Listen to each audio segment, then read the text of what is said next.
종목은 대체 왜 화제를 모았을까요? 특징주 살펴볼 겁니다. GS건설 먼저 볼게요. 오늘 사실 상승 탄력도가 강하게 붙은 종목은 아닙니다. 네, 1분기 실적은 기대치를 좀 못 미칠 것으로 예상이 돼요.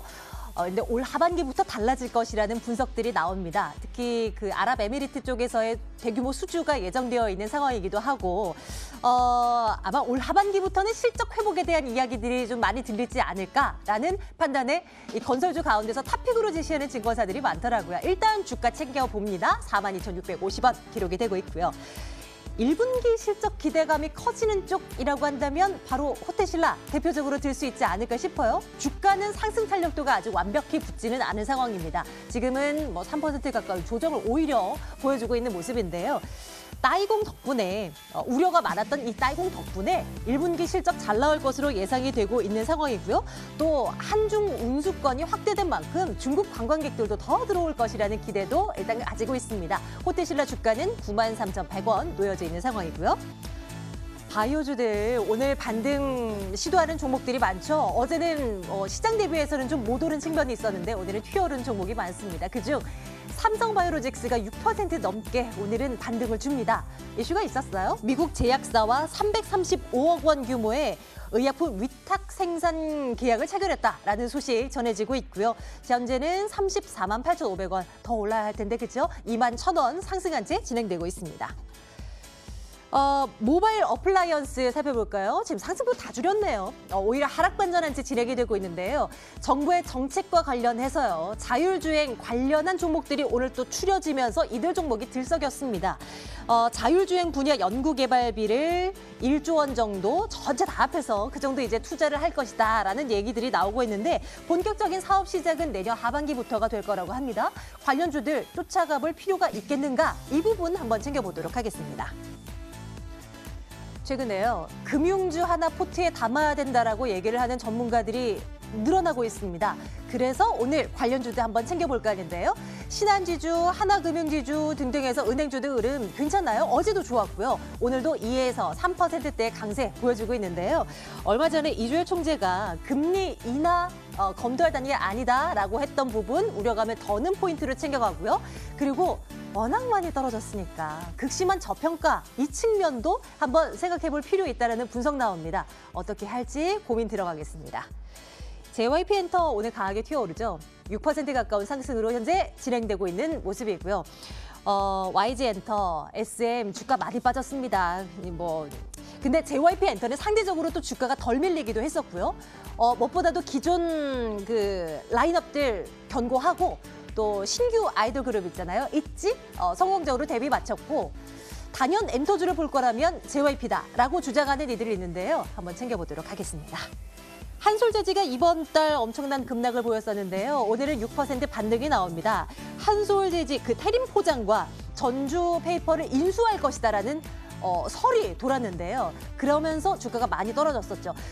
회사 측에서 입장문을 발표했습니다. 무리한 인수 안 할 거고 물론 인수 생각은 하고 있지만 정확한 가격 책정을 보니 너무 비싸다 이런 얘기들도 내놓고 있는 것 같아요. 한번 챙겨보도록 하겠습니다. 오늘은요 종목에 대한 이야기 프라임스탁 정태근 팀장과 함께하겠습니다. 팀장님 어서 오세요. 네, 반갑습니다. 반갑습니다. 제지주 먼저 볼까요? 한솔제지 보겠습니다.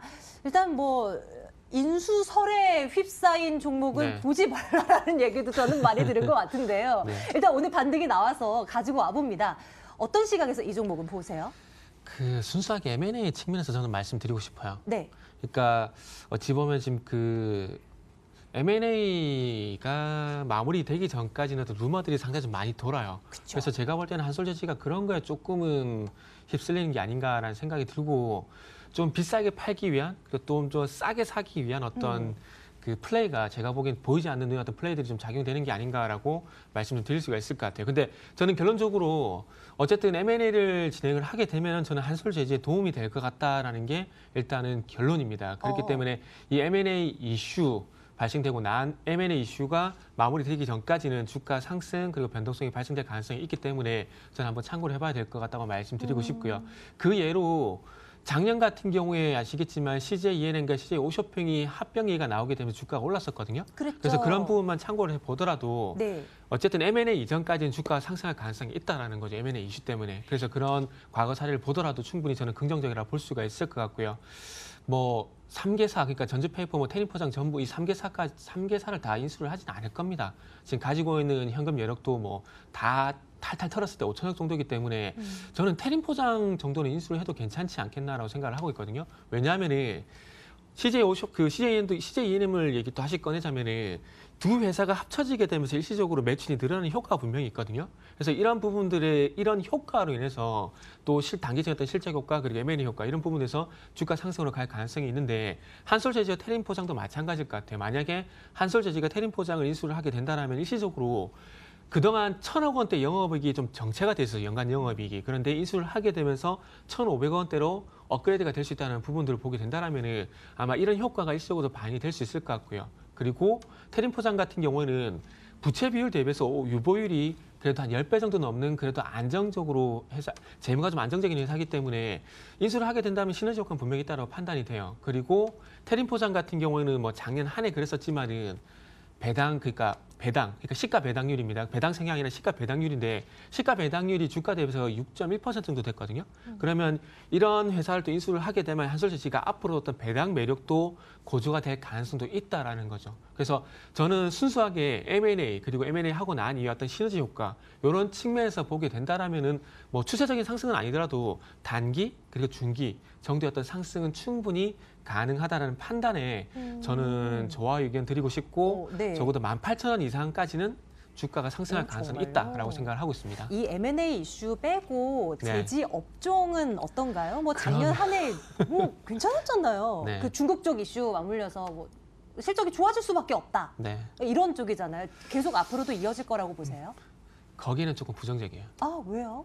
그러니까 순수하게 제접종만 보게 되면은 저는 상당히 좀 부정적이거든요. 그러니까 그 어쨌든 성장성이잖아요. 네. 그러면 중요한 건 그러니까 종이에 대한 수요가 증가를 해야 되는데 아시다시피 우리가 지금은 전자문서를 하듯이 종이에 어떤 수요가 감소를 하고 있는 상황이잖아요.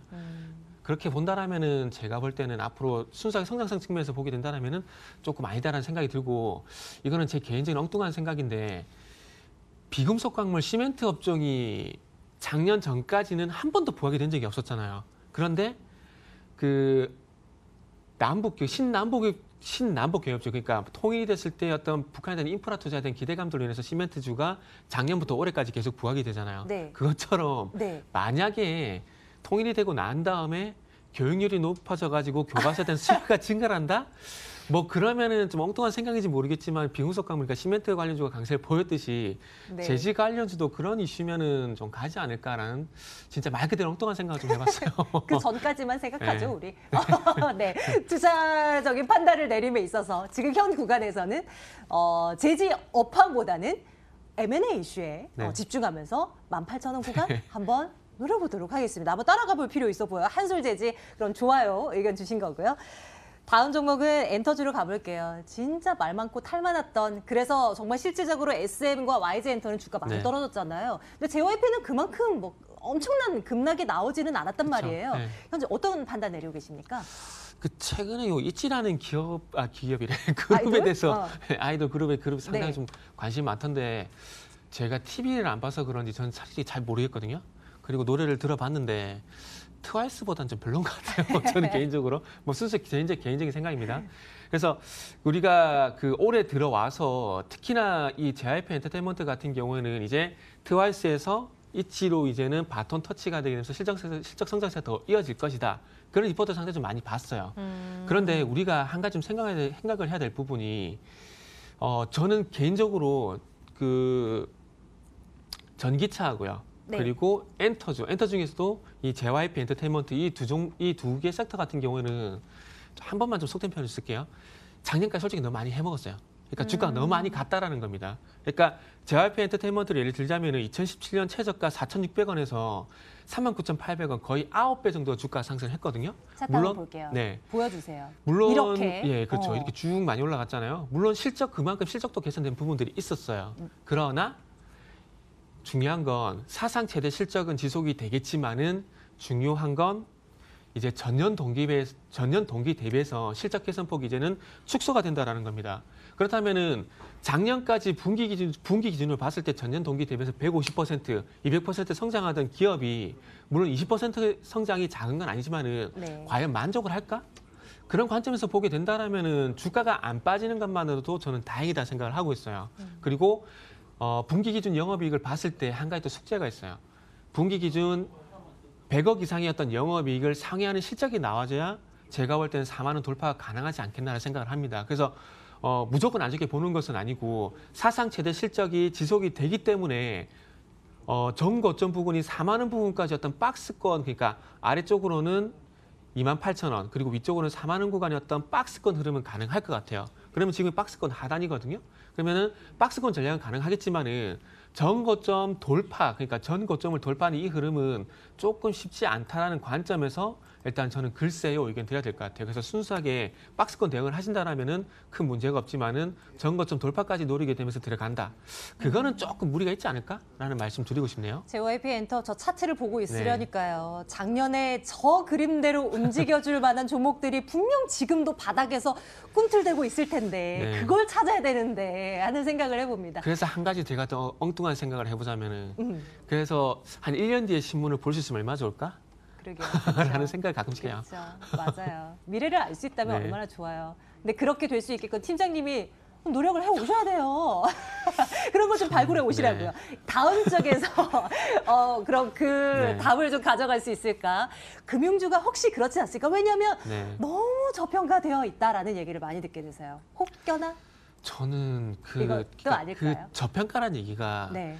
그러니까 소위 말하는 제도권이 할 수 있겠죠. 증권사라든지 운용사라든지 이런 계신 분들이 가장 많이 얘기를 하는 게 PER이라든지 PBR 이 얘기를 많이 하잖아요. 네. 근데 이 수치를 보게 되면서 항상 저평가가 됐기 때문에 간다는 얘기를 하는데 저는 그 수치를 좀 부정적으로 봐요. 그러니까 싸다는 거예요. 싼 건 맞아요. 싼다는 건 맞는데 싸다고 해서 무조건 주가가 가는 것은 아니거든요. 그렇죠. 그렇다면 한국전력 같은 경우는 항상 PBR이 저평가예요. 그럼 계속 네. 주가 가야 돼. 근데 못 가잖아요. 네. 그래서 저는 생각에 물론 저평가라는 기준이 그러니까 무조건 저는 실적 기준으로 보는데 그 실적 기준이 작년 대비해서 실적 개선 폭이 확대가 될 가능성이 큰 종목이 저평가돼 있다. 저는 그게 진짜 진정한 저평가라고 생각을 하고 있어요. 그래서 신한지주라든지 KB금융 같은 금융주 같은 경우에 저평가 얘기를 많이 합니다. 근데 제가 생각할 때는 그런 실적 대비보다는 순수하게 투자 지표, PER인지 PBR 이 기준으로서 많이 싸다라는 거예요. 무슨 얘기냐면 신한지주라든지 KB금융이라든지 뭐 하나금융주 이런 금융주들이 지금도 순이익 같은 경우는 사상 최대예요. 계속 사상 최대 순이익을 기록을 하고 있습니다. 근데 주가가 지금 빠지는 거잖아요. 근데 제가 서두에 말씀드렸듯이 조금 어폐가 있지만은 사상 최대 실적이 아니라 전년 동기 대비해서 실적 개선폭이 확대가 된다라는 그 기준에 조금은 우리가 부합이 돼야 갈 수 있을 것 같아요. 실례로 삼성전자 하이스가 그랬었잖아요. 2017년도에. 맞아요. 그죠? 매번 그리고 사상 최고인데도 환호하지 않는 순간이 오더라고요. 그렇죠. 그게 JYP 엔터테인먼트도 마찬가지잖아요. 네. JYP 엔터테인먼트도 아까 조금 전에 봤지만 주가가 많이 갔었잖아요. 근데 그 근거가 무조건 사상 최대가 아니라 전년 동기 대비 실적 개선폭이 100%, 200% 상당히 놀라운 성장폭이었기 때문에 갔다라는 겁니다. 그래서 그런 기준에서 보게 된다라면은 금융주가 1년 동안 그러니까 정확하게 말씀드리면은 한 18개월 정도, 1년 반 정도는 좀 하락폭이 있었습니다. 그렇기 때문에 사상 최대 실적에도 불구하고 주가가 많이 빠졌기 때문에 아마 적어도 주가가 안 빠질 가능성은 충분히 있다라고 봐요. 하지만 중요한 건 이게 전고점을 돌파하는 추세적인 상승 이런 부분들에서는 조금 부정적일 수 있다라는 거죠. 그리고 최근에 3일 연속이었던 그 금융주의 상승은 제가 봤을 때 시장에 대한 영향도 있다라고 봅니다. 그리고 미국 증시에 대한 영향도 네. 있다 봐요. 그 오늘 그 뉴욕 증시 뉴스를 보게 되면은 은행주 그러니까 미국 증시 보게 되면은 은행주가 올랐다는 얘기가 있어요. 그러니까 은행주 ETF 이런 얘기들이 많은데 그런 영향도 조금 제가 봤을 때 있다라고 생각이 듭니다. 물론 금리 인하에 대한 이슈도 분명히 있을 것 같아요. 근데 이 부분은 앞으로 더 주가가 상승하게 된다라면 그 얘기가 맞는 거지만 지금 3일 정도였던 그 거래 증시로 보게 된다라면은 미국 증시에 대한 영향도 제가 볼 땐 크다라고 생각을 하고 있고요. 그래서 신한지주 기준으로 좀 보게 된다라면은 지금 장기 이평선이 241선을 어쨌든 돌파를 하려고 상당히 노력을 하고 있어요. 그렇기 네. 때문에 여기서 일단은 지지를 받게 된다라면은 일정 부분 제가 봤을 때는 아마 48,000대 포인트까지 어떤 상승은 좀 나오지 않겠나라고 생각이 듭니다. 하지만 JYP 엔터테인먼트도 말씀했지만 사상 무조건 사상 최대 실적이 나온다고 해서 전고점 돌파를 하는 것은 아니거든요. 그래서 전고점 돌파까지 바라보게 되면서 금융주를 본다. 그건 좀 아닌 것 같고요. 그래서 서두에 그 앵커님께 말씀하셨던 저평가 사야 된다. 그 시점은 이제 조금 순환매 관점에서 사야 되는 것이 아닌가라고 저는 그렇게 좀 말씀을 드리고 싶네요. 투자 의견은 셋 중에 골라보자면 글쎄요. 정도? 네. 좋습니다. 근데 이 글쎄요도 너무 나쁘게 표현을 한 건 아니고 네네. 전고점 돌파가 아니어지고 어느 정도 기술적 반등, 거기에 포커스를 맞추게 된다라는 것들 좀 의미에서. 네, 말씀드려야 될 것 같네요. 예, 마지막 한 종목 남아 있는데요. 시간이 많지가 않아요. 아. 모바일 어플라이언스 보겠습니다. 자, 이 종목 어떻게 보십니까? 간단하게 말씀드릴게요. 이제 자율주행 관련 테마가 예전 정부 정책에 대한 얘기가 나왔기 때문에 테마보다는 이제는 조금 종목으로 좀 압축을 해야 될 것 같아요. 그래서 저는 자율주행차 중에서 이 모바일 어플라이언스하고 그다음에 모트렉스를 좋게 보고 있습니다. 그래서 네. 그 두 종목 쪽으로 압축을 해서 한번 접근해 보게 된다라면 저는 충분히 승산이 있다라고 생각을 하고 있어요. 그리고 오. 차트적인 부분을 보더라도 최근에 발생된 대량 거래가 저는 좀 의미가 있다는 생각이 들거든요. 그래서 바닥에서 어쨌든 이슈가 발생되면서 추세를 돌려주는 어떤 신호가 될 가능성이 있기 때문에 저는 조정 시 한번 노려봐도 된다고 생각을 하고 추가 종목으로서 모트렉스까지 한번 말씀드리고 싶네요. 그래서 제가 좋은 얘기를 드려서 눈치채셨겠지만 좋아요 의견 드릴 수가 있을 것 같습니다. 모트렉스는 팀장님 입에서 종종 들어요. 그렇죠. 예. 네, 관심 종목에 늘 올려놓고 지켜보시는 거죠? 네. 좋습니다. 두 종목, 모바일 어플라이언스 그리고 모트렉스까지 네. 뭐 관련주로서 좋아요 의견 넣고 네. 그러면 내일도 모레도 계속 좀 지켜봐야 된다라는 한 종목은 네. 어디로 가볼까요? 일단 한솔 제지를 드리고 싶어요. 왜냐하면 모바일 어플라이언스하고 모트렉스는 앞으로도 계속 얘기할 것 같아요. 길게. 계속 얘기할 그쵸, 것 같아서 그쵸. 그래서 예. 한솔 제지 말씀드리고 싶네요. 한솔재지 네. 추가적인 상승이 과연 나아질 것인가? 이유는 앞서서 말씀드렸듯이 M&A 이슈 네. 주목하면서 한번 쫓아가 보도록 하겠습니다. 프라임스탁 정태근 팀장과 함께 말씀 나눴고요. 팀장님 고맙습니다. 네, 감사합니다.